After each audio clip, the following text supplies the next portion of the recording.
La bonne nouvelle ce matin, c'est qu'il y a un accord et que donc nos entreprises ont de la visibilité et donc il y a de la stabilité désormais dans la relation transatlantique commerciale pour l'investissement entre l'Union européenne et les États-Unis. Mmh. Ça, c'est la bonne nouvelle parce que nos entreprises, pendant de longues semaines et de longs mois, craignaient d'abord que cette incertitude se transforme en incapacité d'investir, en incapacité de recruter et donc geler notre économie en quelque Ouais. sorte. Et donc là-dessus, il faut quand même vraiment prendre cela en considération. Oui, le fait que nous ayons désormais une forme de stabilité avec nos partenaires américains est bienvenu. Est-ce que cet accord est équilibré? Non. Il faut être très clair là-dessus. Cet accord n'est pas équilibré et donc il va nous falloir continuer à travailler, notamment sur la partie service.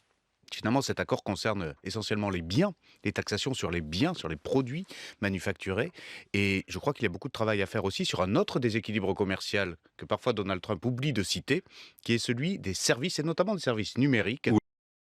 Cette guerre tarifaire, ces augmentations de droits de douane, n'a aucun intérêt pour personne. Ça va réenchérir les produits, ça va pénaliser nos entreprises européennes, ça va créer de l'inflation aux États-Unis et du ralentissement et de la récession pour tout le monde. Et donc, cet effet-là, il sera aussi au détriment des États-Unis. Les États-Unis ont décidé d'imposer par la force, une nouvelle loi de la jungle qui ne respecte plus les règles du commerce international que nous avions depuis des décennies et qui faisait la prospérité de nos pays respectifs, encore une fois. Non? Oui, je crois que nous aurions eu intérêt à faire un bras de fer plus dur, plus ferme, avec les États-Unis. Non pas parce que les États-Unis sont un adversaire, nous les considérons comme un allié, comme un partenaire, mais parce que Donald Trump comprend le rapport de force uniquement. Et d'ailleurs, c'est lui qui le crée. Donc il fallait, je pense, mieux y répondre en montrant davantage nos capacités de rétorsion. Ça, c'est vrai.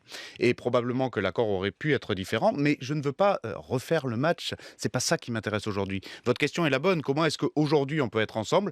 Moi, j'entends une unité européenne sur la nécessité, honnêtement, de mettre en œuvre un agenda de compétitivité, une boussole de compétitivité pour notre Union européenne avec des entreprises qui sont renforcées. Jelajahi cara baru mendapatkan informasi. Download Metro TV Extend sekarang.